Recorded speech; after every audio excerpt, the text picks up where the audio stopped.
Revelation. John has an awful lot to say in 1 John and the book of Revelation about the Antichrist. And then last time we studied together, I took you on a little journey through the Old Testament, looking at individuals in history that to one degree or another pictured the person and career of the Antichrist. Zedekiah, last king of Judah, the prince of Tyre, the king of Babylon, Nebuchadnezzar, Antiochus Epiphanes, one of the last of the great infamous Greek rulers of the Greek Empire in the days just prior to the 400 silent years before the New Testament. All of these people pictured in one way or another the awful person, the anti-God career, the horrendous exploits and persecutions of this person that the Bible predicts is going to arise in the last days and lead the final worldwide rebellion against God. And this morning, I want you to turn with me, please. I invite you to turn with me to the book of Daniel, where we're going to survey this great prophet's writings in his description of the times and the person and the career of the Antichrist. And while you're turning there, let me read a quote. John put me onto this. I'm very thankful that he mentioned that to me. I don't know what day it was, John, you mentioned this, but last Sunday after church, he thought he had heard somebody on television speak about the expectation that the world has about the Antichrist. And I found the article.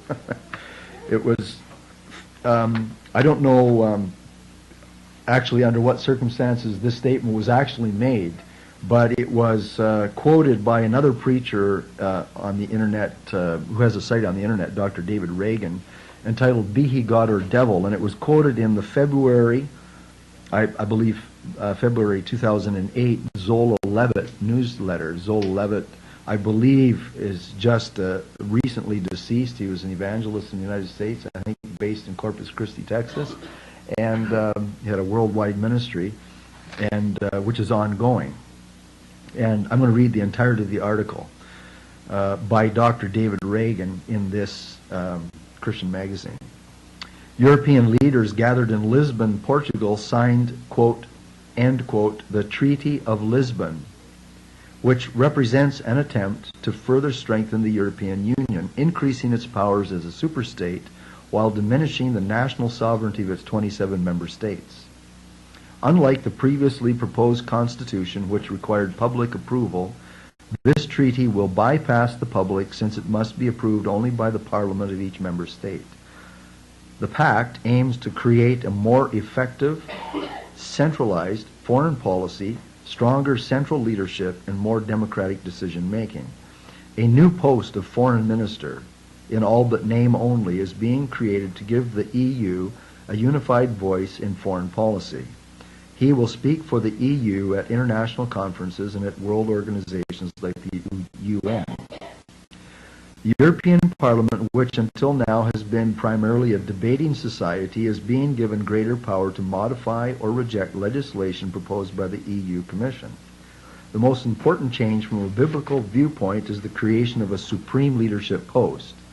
In the past, the European Union has been ruled by a committee called the European Council, which is made up of the heads of government of the member nations. The chairmanship of this committee rotates every 6 months.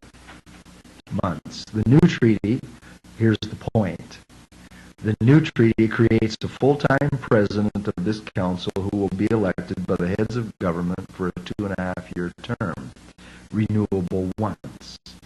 What the EU has lacked is a strong centralized executive. The new treaty takes the first step in creating this official by providing for an elected president of the council. Now this is David Reagan speaking. I have anticipated this development for a long time. I believe that this specific development is paving the way for the rise of the Antichrist, whom I believe will take over the EU and serve as its president. I am reminded of a statement made 60 years ago by Paul Henry Spaak, 1899 to 1972. The former Prime Minister of Belgium, the first chairman of the General Assembly of the United Nations in 1945, and one of the key founders of the movement towards European unity. He said, and here's the quote, "We do not want another committee. We have too many already. What we want is a man of sufficient stature to hold the allegiance of all people and to lift us out of the economic morass into which we are sinking. Send us such a man, and be he God or the devil, we will receive him." End quote. Such a man is on the horizon. We are witnessing the resurrection of the Roman Empire, an end-time event prophesied over 2,500 years ago by the prophet Daniel in Daniel chapter 2. Interesting, eh? Now, add to that statement by Jimmy DeYoung in his last Until newsletter. My mom gives them to me after she reads them. And at the back page, there's an article entitled "The European Union is Looking More Like Rome."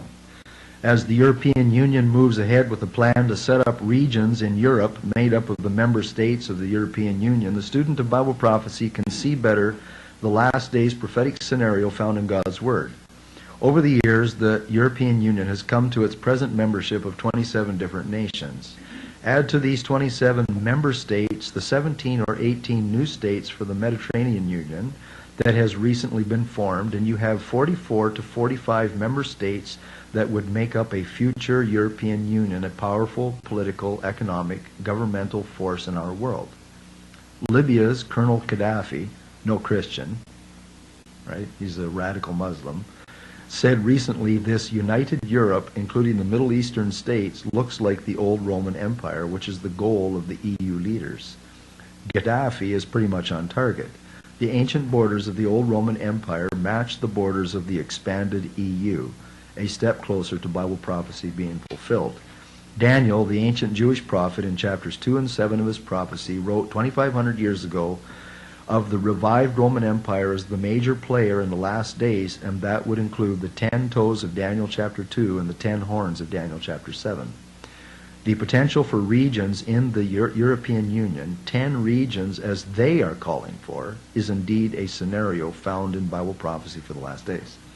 So right now, the European Union is growing and developing, and I remember going back 15 years ago, in fact, you could probably hear it on one of the tapes in the room there, Jack Van Impe got all excited when the European Union actually got its 13th member, right? Well, now, it's up to 27, and then there's the potential of these extra 10 to 14 nations. And so what we see is an evolution, a morphosis going on in Europe among all these little nations. And they want to redefine the borders of the existing nations in Europe. They want to get rid of France, Germany, Italy, Switzerland, Portugal, Czechoslovakia. They want to get rid of this. This is their objective. They haven't got there yet, but they are talking about it. They want to create 10. Right? Now that's very significant. The number 10 is very significant. Let's read it in Daniel chapter 2.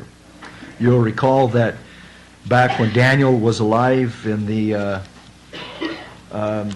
mid-500s BC, he was a captive in Babylon, and the wise men were all called to not only interpret the king's dream, but to give the king's dream in the first place and then interpret it.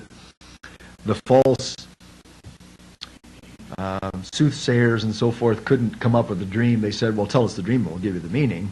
And the king realized that they were a bunch of charlatans, and he said, off with your heads. And so the news came to Daniel. He was considered to be one of this group of wise men, and he prayed, and the Lord gave the dream to him, and he told it to the king, and then he also told the interpretation. So let's go to verse 28. Daniel's words in Daniel chapter 2. But there is a God in heaven that reveals secrets and makes known to the king Nebuchadnezzar what shall be in the latter days. Please observe, it says in the latter days. We're talking about last days. Here's one of the, I think, 4 or 5 places in the Bible where there is an explicit reference to in the latter days. The first reference is found in Deuteronomy chapter 4, of all places, like way back in the time of Moses, 1500 BC. He gave predictions about the latter days. Here's Daniel, 500 BC, still talking about the same subject. Thy dream, king, and the visions of thy head upon thy bed are these. As for thee, O king, thy thoughts came into thy mind upon thy bed, what should come to pass hereafter, and he that reveals secrets makes known to thee what shall come to pass. But as for me, this secret is not revealed to me for any wisdom that I have, more than any living, but for their sakes that shall make known the interpretation to the king, and that you mightest know the thoughts of your heart. Thou, O king, saw and beheld a great image. This great image, whose brightness was excellent, stood before thee, and the form thereof was terrible. This image's head was of fine gold, breast and arms of silver, belly and thighs of brass, legs of iron, feet part iron and part clay. You saw till a stone was cut out without hands, which smote the image upon his feet that were of iron and clay, and brake them to pieces. Then was the iron, the clay, the brass, the silver, and the gold broken to pieces together, and became like the chaff of the summer threshing floors, and the wind carried them away, that no place was found for them, and the stone that smote the image became a great mountain and filled the whole earth. This is the dream, and we will tell the interpretation thereof before the king. Thou, O king, art a king of kings, for the God of heaven has given you a kingdom, power, strength, and glory, and wheresoever the children of men dwell, the beasts of the field and the fowls of heaven hath he given into thine hand, and has made thee ruler over them all. You are this head of gold. And after thee shall arise another kingdom inferior to thee, and another third kingdom of brass, which shall bear rule over all the earth. And the fourth kingdom shall be strong as iron, for as much as iron breaks in pieces and subdues all things, and as iron that breaks all these, shall it break in pieces and bruise. Whereas thou sawest the feet and toes, part of potter's clay and part of iron, the kingdom shall be divided, but there shall be in it of the strength of the iron, for as much as thou sawest the iron mixed with miry clay. And as the toes of the feet were part of iron and part of clay, so the kingdom shall be partly strong and partly broken. And whereas you saw iron mixed with miry clay, they shall mingle themselves with the seed of men, but they shall not cleave one to another, even as iron is not mixed with clay. This is highly significant. These incompatible components that make up this last kingdom, you have components that are entirely unstable and weak, easily molded like clay, and you have components like iron that are strong and can be wielded as a weapon and make the force and power of this kingdom horrific. It's a beast. It's terrible. And in the days of these kings, verse 44, shall the God of heaven set up a kingdom which shall never be destroyed, and the kingdom shall not be left to other people, but it shall break in pieces and consume all these kingdoms, and it shall stand forever. We all know what that talks about.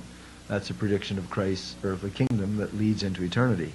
For as much as thou sawest that the stone was cut out of the mountains without hands, and that it broke in pieces the iron, the brass, the clay, the silver, and the gold, the great God has made known to the king what shall come to pass hereafter, and the dream is certain, and the interpretation thereof sure. Then the king Nebuchadnezzar fell on his face and worshipped Daniel, commanded that they should offer an oblation and sweet odors to him. The king answered unto Daniel and said, Of a truth it is that your God is a God of gods, a Lord of kings, and a revealer of secrets, seeing thou couldst reveal the secret. Then the king made Daniel a great man, and gave him many great gifts, and made him ruler over the whole province of Babylon, and chief of the governors over all the wise men of Babylon. And Daniel got him to put his 3 friends in high positions of authority. It was a remarkable turnaround for these 4 young men that were taken in their teens away from their homes, castrated, forced into, institutes of higher learning in Babylon by the oppressors, and then elevated to places of high power in this foreign world. It's an amazing story, isn't it? This vision, commentators have mentioned in the writings that we have in our books, in the library, that from a human perspective, this image was an awesome, glorious thing. It's a beautiful thing to behold. From a human perspective, it's just very attractive, very awesome. In fact, in the next chapter, this king, notwithstanding what he had heard from Daniel, became filled with himself, and he represents, as we looked at last Lord's Day, the Antichrist is going to be filled with himself. He makes an image and forces people to worship this image, and threatens to kill anybody that doesn't. This king was the king of the world in his day and time, and he stands as a remarkable illustration of the last great horrific world leader who is going to be anti-God, anti-Bible, anti-Christ, and is going to demand personal worship of him and his image. The Bible talks about that in the New Testament, in 2 Thessalonians chapter 2 and in Revelation chapter 13. What we want to focus on here is that in this great image, the head of gold, shoulders, of silver, they got that right? And a belly of brass, and legs and feet of iron and clay. We are told by Daniel in his interpretation that he received from God that this is a picture, it's symbolic of the breakdown and development of human kingdoms on earth, leading up to the establishment of God's kingdom under the leadership of that stone made without hands that comes out of heaven and destroys these other kingdoms, takes this image down and lays it in the dust and destroys it, and God's kingdom under Christ lasts forever. How many toes does the average person have? 4. Yeah. Well, I saw a picture on the internet. You can find anything on the internet of a guy that's 6 on each foot, right? But 10 toes. The number of 10 is fairly significant because this whole image stands on its toes, right? Right. And the last thing, if you wish, the foundation. As this thing in history started in history, like if you laid it on its head, first the Babylonian kingdom, was followed by the Medes and the Persians, two body parts here, left and right, right? The Medes and the Persians, and followed by the Greeks, right? Followed by the Romans, okay? That were that exhibited the same combination in its organization of highly weak elements combined with very strong components. We're going to talk about that a little bit more later. Turn with me to chapter 7, and let's read the parallel dream that the last king of Babylon received. Actually, the king didn't, Daniel got it.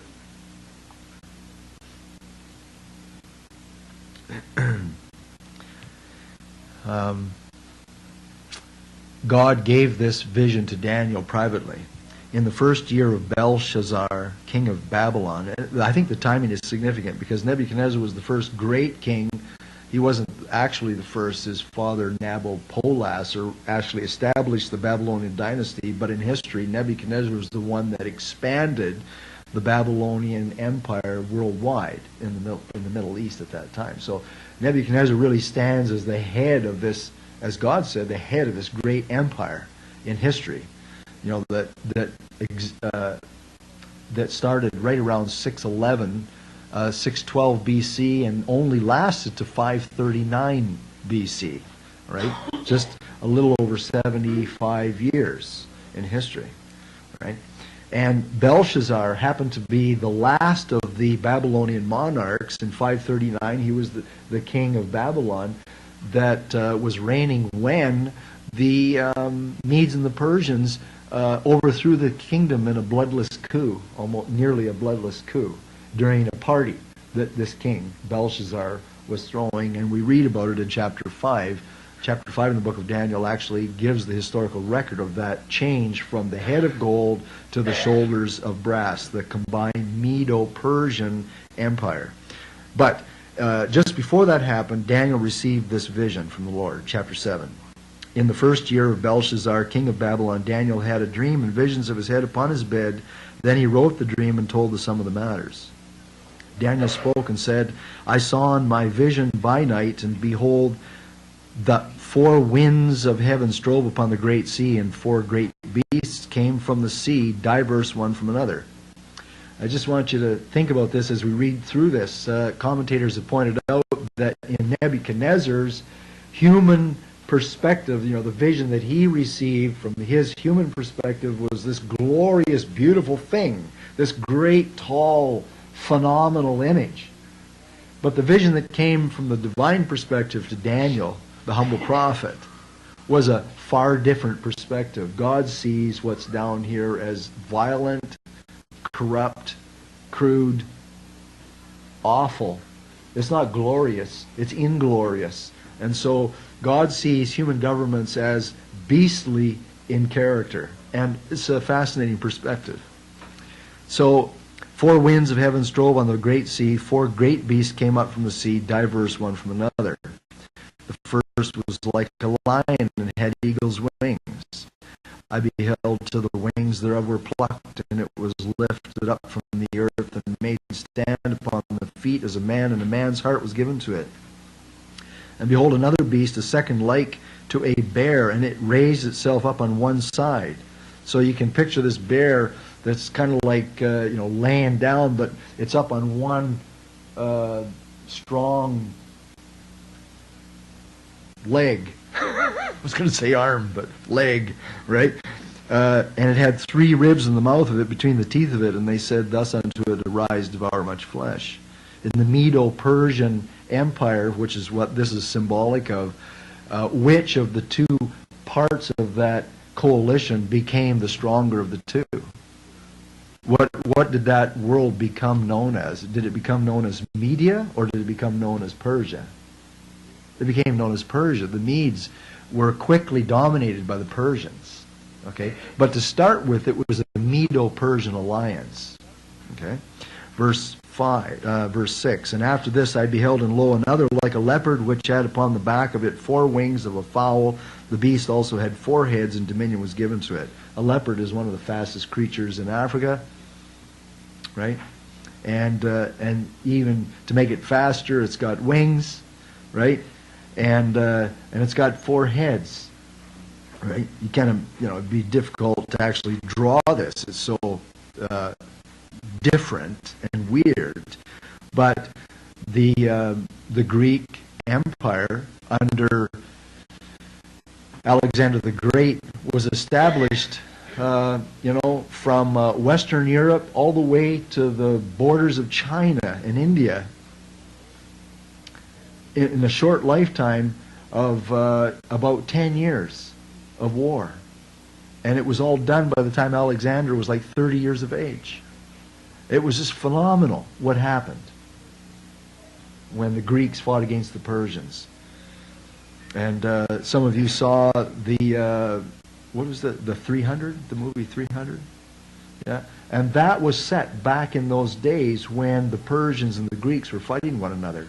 And so the great king of Persia came down from northern Greece. He came across from Turkey, came across northern Greece, came down towards southern Greece to fight against the Spartans. And the Spartans, the glorious 300 warriors, refused to submit to the Persian usurper. Okay? And that's the time period in which that movie was set. It actually happened in history like that. Right? Not everything in that story, a lot of legend and mythology, but there were historical events parallel to the gist of that story. And Alexander the Great's kingdom, after he died at, I think, 33 years of age, was divided amongst his 4 generals, who became heads of the 4 parts of the Greek Empire. Right? And so that's what this is telling us. This leopard that took the world by storm with its wings, ultimately the kingdom of the Greeks, the empire of the Greeks was divided into 4 parts. And this I saw, verse 7, in my night visions, behold, a 4th beast, dreadful and terrible, and strong exceedingly, and had great iron teeth. It devoured and brake in pieces, and stamped the residue with the feet of it, and it was diverse from all the beasts that were before it, had 10 horns. I considered the horns, and behold, there came up from among them another little horn, before whom there were 3 of the first horns plucked up by the roots. And behold, in this horn were eyes like the eyes of a man, and a mouth speaking great things. And here we have a first reference in Daniel's writings to the Antichrist.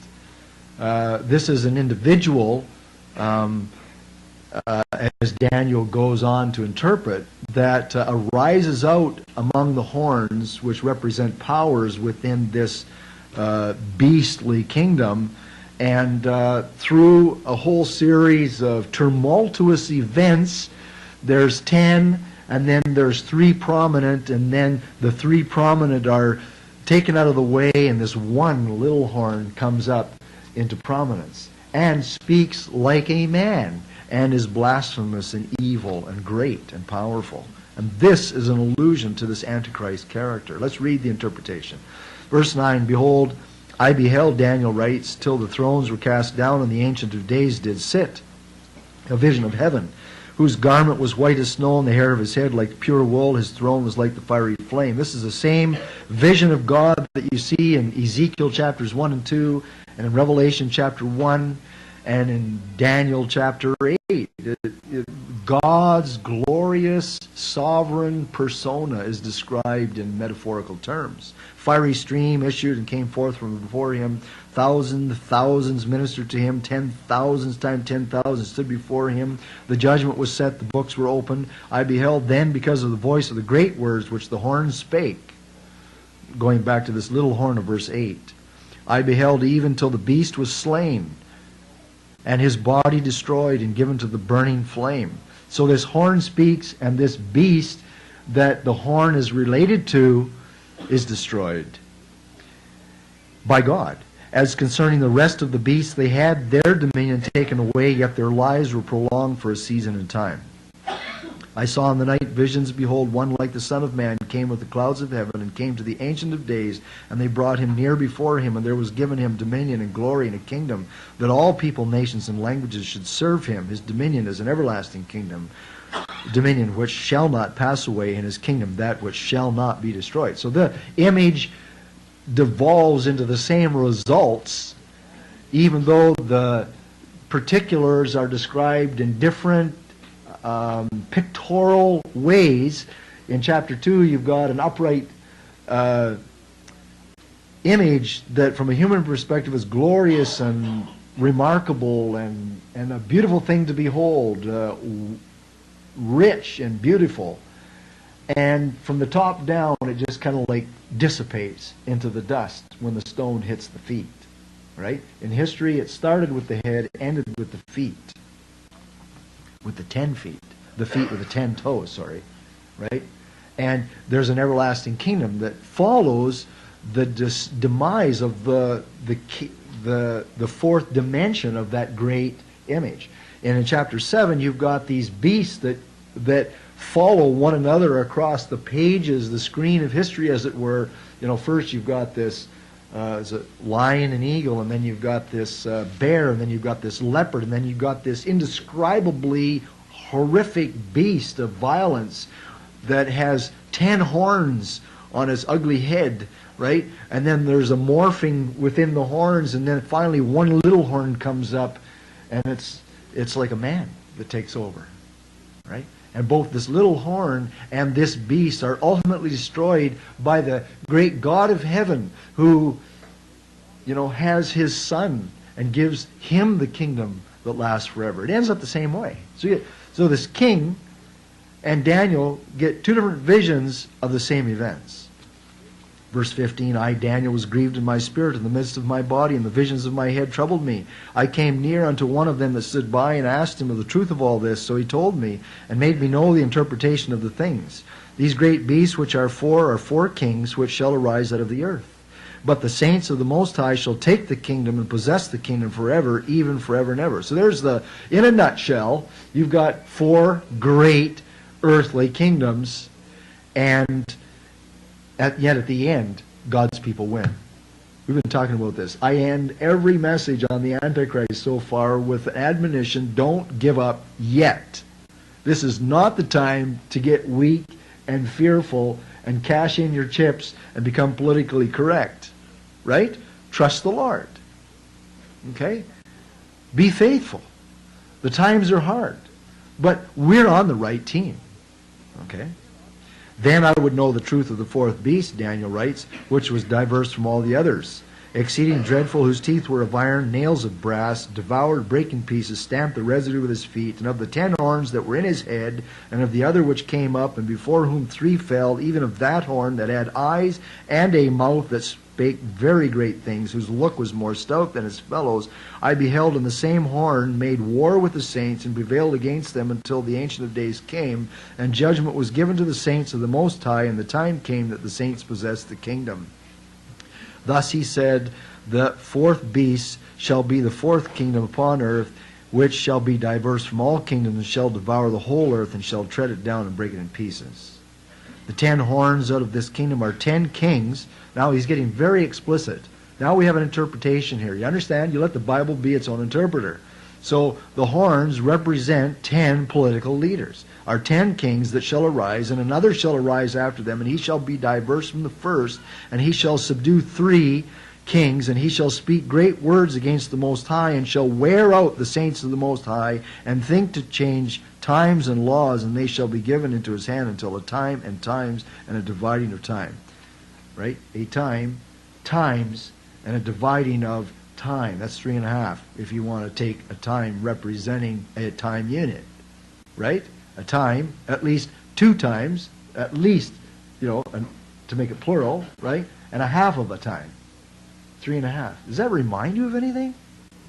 The book of Revelation, given, 600-700 years later to John, at the end of the New Testament period, builds the same God that gave this revelation to the great prophet Daniel was busy later on giving an amplified version of this, same source, similar images, more details. This is called progression of revelation, progressive revelation. And so we see the same thing described in Revelation chapter 7, Revelation chapter 13, Revelation chapter 19, Revelation 17, 18, and 19. It's fascinating. Okay?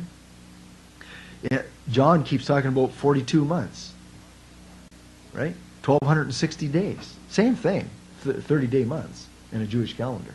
Right? And so the time chronology is precise. The events are similar. The descriptions are parallel. Verse 26, but the judgment shall sit, the divine judgment, and they shall take away his dominion, this little horn, this man, this evil person. They shall take away his dominion to consume and to destroy it till the end. And the kingdom and dominion and the greatness of the kingdom under the whole heaven shall be given to the people of the saints of the Most High, whose kingdom is an everlasting kingdom, and all dominions shall serve and obey him. Hitherto is the end of the matter. As for me, Daniel, my cogitations much troubled me, and my countenance changed in me, but I kept the matter in my heart. Very, very traumatic experience. In chapter 8, Daniel details, revelations are given to Daniel before the fact, 100 so years of how this would come down the pipe following the Persian kingdom in which he was going to live. Actually, right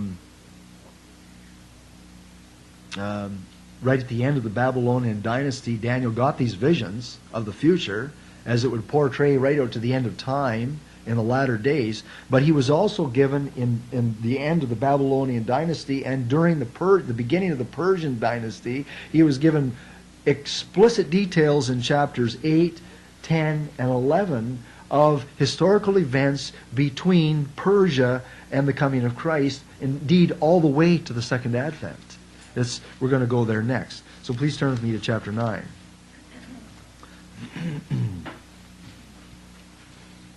Daniel, in the opening verses of this chapter, we'll read the first two verses, is praying, confessing his sins, confessing the sins of his people. In the first year of Darius, the son of Ahasuerus, of the seed of the Medes. So we already know this is 538 BC, first year of the Persian dynasty, which was made king over the realm of the Chaldeans. In the first year of his reign, I, Daniel, understood by books the number of the years whereof the word of the Lord came to Jeremiah the prophet, that he would accomplish 70 years in the desolations of Jerusalem. Daniel is referring explicitly to Jeremiah chapter 25, Jeremiah chapter 27, and Jeremiah chapter 29, in which God had predicted through Jeremiah, a counterpart to Daniel, who was alive at the same time, prophesying back in Israel while Daniel was prophesying in Babylon, the chronology of God's judgment upon the Jews. Daniel was captured in 605 BC approximately, and he was alive in 538. So subtract 605 to 538. How many years is that?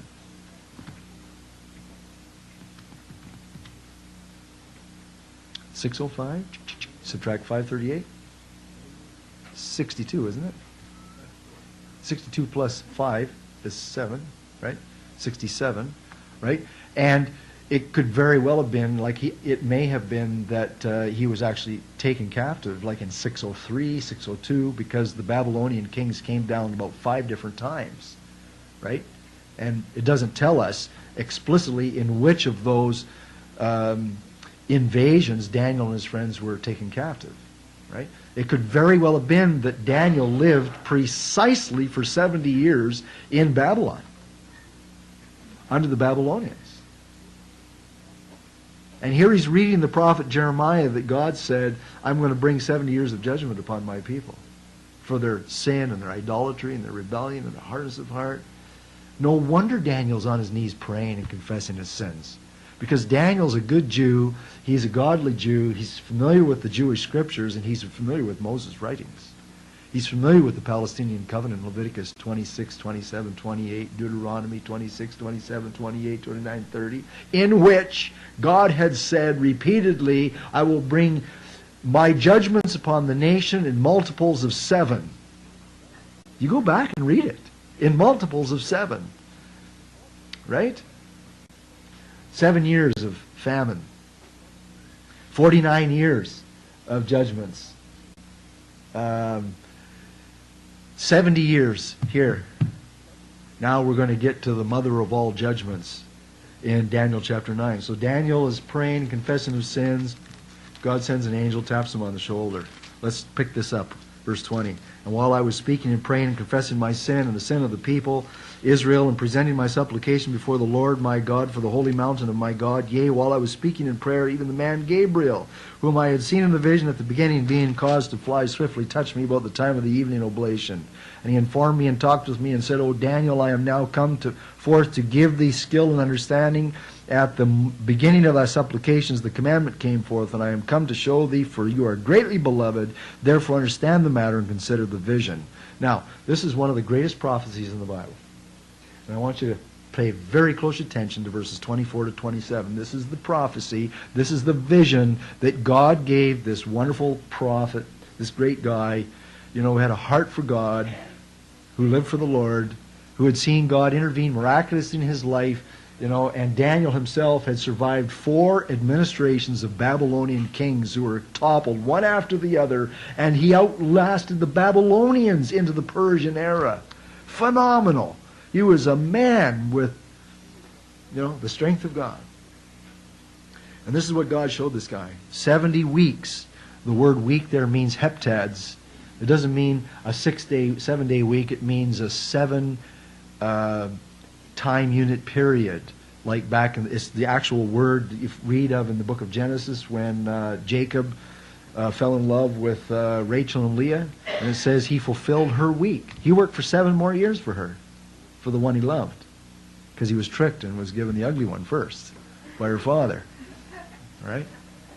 I'm assuming she was ugly. Maybe that's a bad interpretation, but that's the way I've always understood it. Okay? And so, it's the same word. So, 70 heptads. Okay, 70 times 7 is an old math. 490. Did you know that's a multiple of 7? Right? 70 years of judgment had just passed on Israel. Daniel just read that, and it dawned on him big time, this people hasn't repented. We are as bad off today as we were before. This is before Zerubbabel, Ezra, Nehemiah, those guys had brought the remnant back. They're in Babylon, and they're in bad shape. Daniel's terrified. God has already told us back in Moses' writings that if we don't learn, he just notches it up times 7. And he's scared to death. And you know what? Daniel was dead on. Because God says, I want you to understand something. Here's the vision.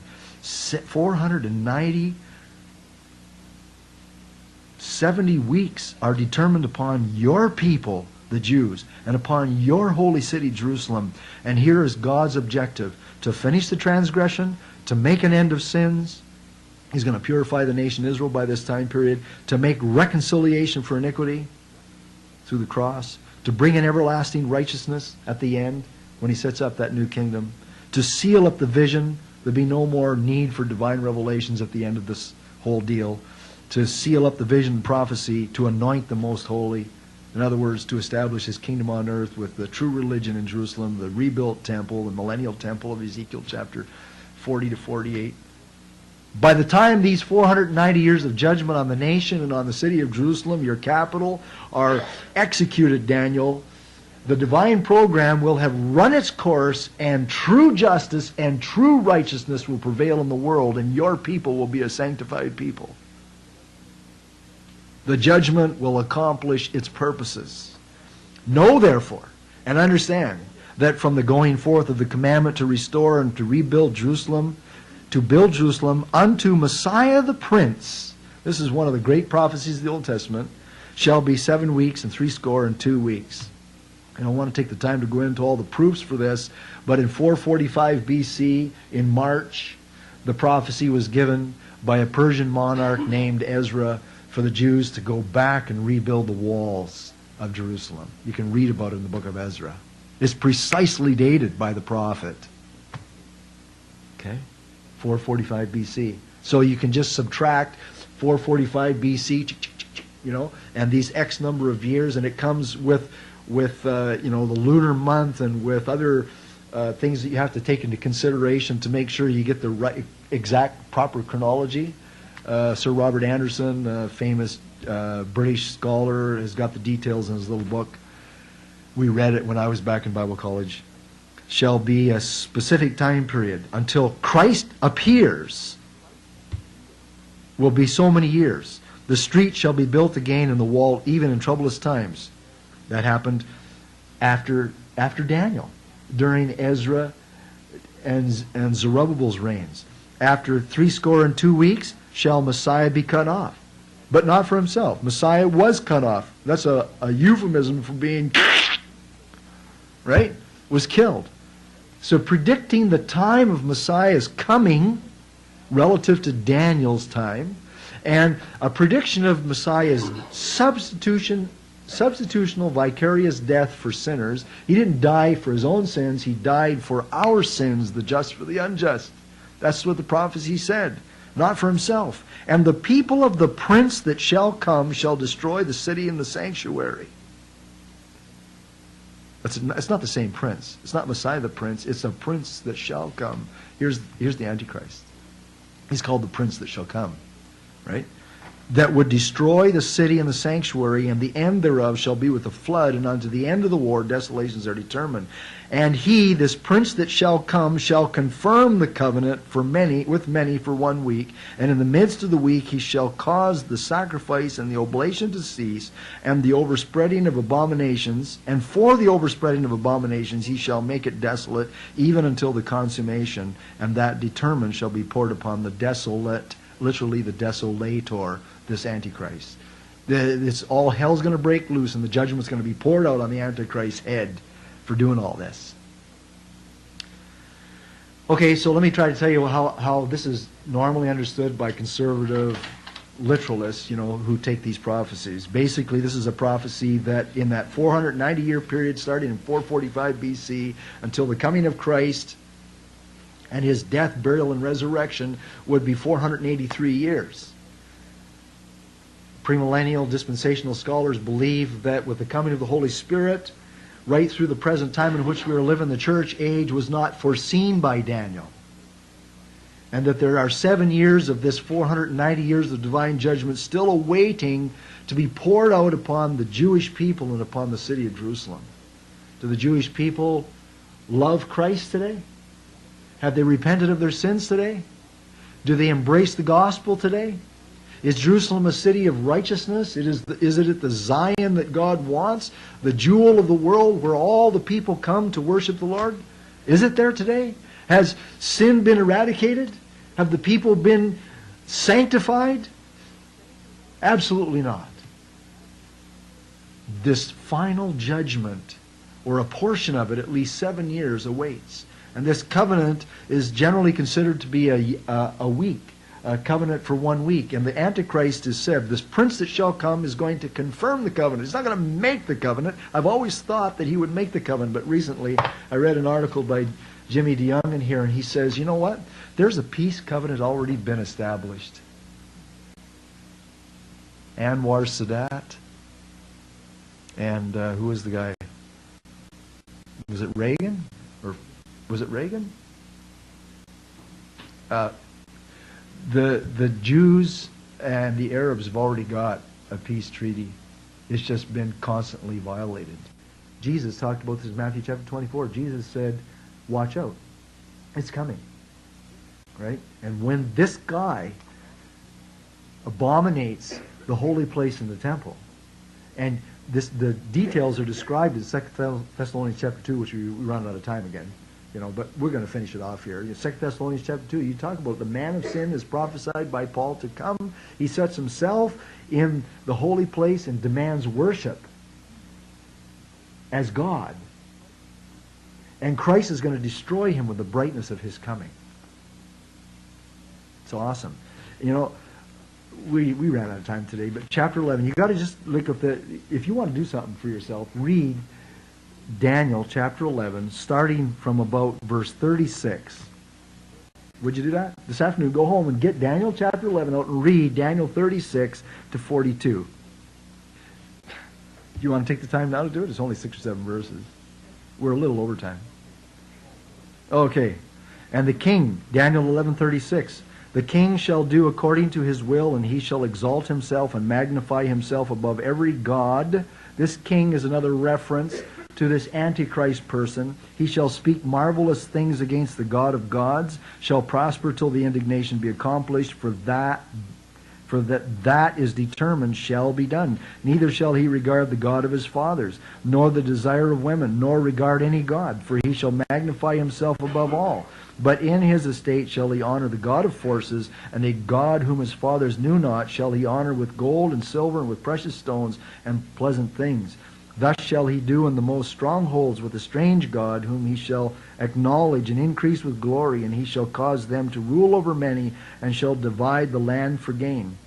And at the time of the end shall the king of the south push at him, and the king of the north shall come against him like a whirlwind. Now we're beginning to see the result of the admixture of clay and iron in the feet of this image. There are elements that are forced together, but they do not adhere. And you know what it is? It's the political and religious components. I believe there's a political alliance created by the Antichrist to get to his apex of power that's described right here that falls apart once he gets in place. It barely holds together, right? The Antichrist, I don't think anybody here can miss this. The Antichrist is in it for himself. He considers himself God on earth. He is so satanically inspired that he's going to demand worship. It says that in Revelation 13. It says it in 2 Thessalonians chapter 2. It says it right here. He considers himself to be God in the flesh. And I believe, I'm going to go out on a limb here, my father never saw this during his lifetime. He's been gone for 15, 16 years. They didn't see it coming back then, but I believe that it's very possible that Islam is going to be the great unifying thing. That whoever the Antichrist is going to have to make deals with Islam. And it's going to fall apart because Islamists, can't keep anything together. Right? Because they are so hopelessly divided. You've got the Shiites and the Sunnis, and you've got the Wahhabis, and you've got the Sufis, and you've got other groups. But this guy's going to have to broker a deal over there and confirm a covenant in the Middle East, and he's going to have to broker a deal with Muslims and Jews and Christians. He has to. That's our world. Right? And the king of the south is Muslim. The king of the north is Muslim. I can tell you that right now. Today. I don't think that's going to change. And so somehow it's all going to fall apart after he brokers this deal.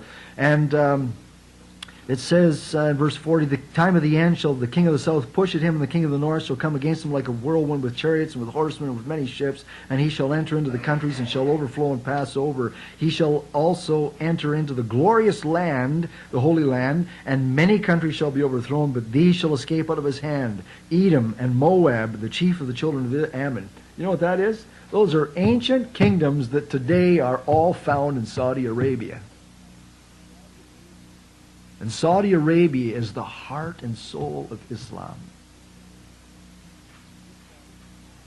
And this guy is not going to be able to defeat them.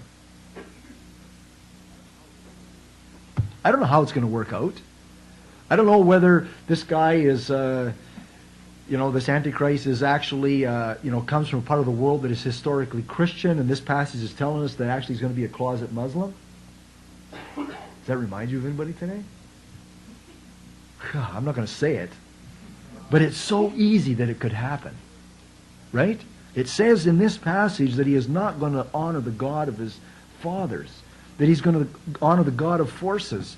What religion rules with a sword today? What religion evangelizes by the sword and terrorism today? It just puts a different little spin on it when you see it from, a few years later from the time that many of the classic Christian commentaries on these prophecies were written back in the time of Walbert and Ryrie and my dad. Things have changed. What is the new reality? Islam is on the march. In the book of Revelation it says that the martyrs who have been beheaded for the name of Jesus are under the throne. What religion beheads people? That wasn't practiced by the Romans. That wasn't, it was, but it wasn't, they typically practice crucifixion. It's just weird, how this is. I think it's very possible that what we're seeing is a description of the post-Christian, the neo-Islamic political world in the end times. That's the way I'm leaning at this point anyways. But here, we've got to read the end of the story. Verse 42. He shall stretch forth his hand also upon the countries. The land of Egypt shall not escape. He shall have power over the treasures of gold and of silver, and over all the precious things of Egypt. And the Libyans and the Ethiopians shall be at his steps. But tidings out of the east and of the north shall trouble him. This guy, his whole deal is going to fall through. He's just going to be running like a madman with his forces back and forth to hold this broker deal together. That's just like Middle East politics today. He shall go with great fury to destroy and utterly to make away many, and he shall plant the tabernacles of his palace between the seas and the glorious holy mountain, between the seas, between the Dead Sea and the Mediterranean, in the glorious holy mountain, Jerusalem, in the tabernacle. There's going to be a rebuilt palace, temple, right? And he shall come to his end, and none shall help him. And at that time shall Michael stand up, the great prince, which stands for the children of thy people. And there shall be a time of trouble such as never was since there was a nation even to that time. And at that time thy people shall be delivered, every one that shall be found written in the book. When this guy, this prince, this king, this man of sin, this son of perdition, this little horn, this wicked beast, what the big deal is when he sets himself up in that temple as God and forces worship through his beast, false prophet. When that event happens, all hell breaks loose. The pot boils over. There's going to be a time of trouble on earth like such as there has never been, and today it's all being set up. It's being set up today. I believe the guy's probably alive, right? The alignment of the nations, it fits. What's happening in Europe fits, right? The technology to control people with the mark in the forehead is here, right? The desire for worldwide unity, the desire for an economic solution, the desire, I don't care what it is, just make it work, is here. I want to finish off by reading a description of the spirit of Antichrist. There's a book just been written called The God Delusion by Richard Dawkins, a British professor. Here is Dawkins' description of Yahweh, God of Israel. Quote, "The God of the Old Testament is arguably the most unpleasant character of all fiction, jealous and proud of it, a petty, unjust, unforgiving control freak, a vindictive, bloodthirsty ethnic cleanser, a misogynistic, homophobic, racist, infanticidal, genocidal, filicidal, pestilential, megalomaniacal, sadomasochistic, capriciously malevolent bully." That's how the media in our country views God of the Bible. There's no question.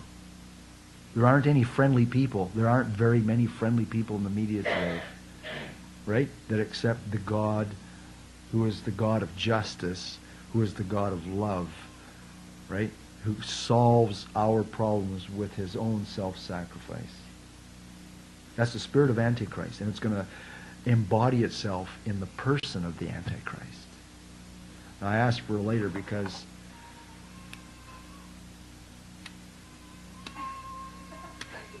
this is pathetic.